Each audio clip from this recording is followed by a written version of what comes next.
So how can you adjust the touch screen of your iPad? Let's get started. So if you're new on this channel, most definitely subscribe so you don't miss tutorials like this one. So to generally change the screen behavior, you can go to the settings and locate the accessibility section. Part of the accessibility, you can go to the touch section, and here it gets interesting, right? Because you can, for example, tap on the touch accommodations, and you can basically change some different things in here. So there is the ability to change the hold duration.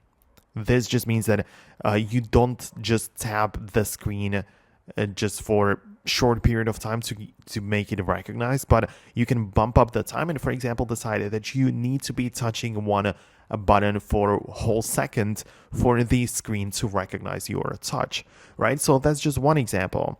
There's also the ignore repeat option, which basically means that if you just accidentally tap the screen a few times over in a set period of time, it will be ignored, right? This can make using the iPad much better.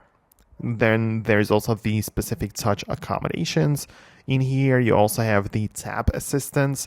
So that is for the situation where you can use the initial or final touch location. So that is if you touch the screen and accidentally move your finger, it will not take that into account. So I'm just mentioning all of these like random things, how you can adjust the use cases of your iPad screen to make it more suitable for your preferences.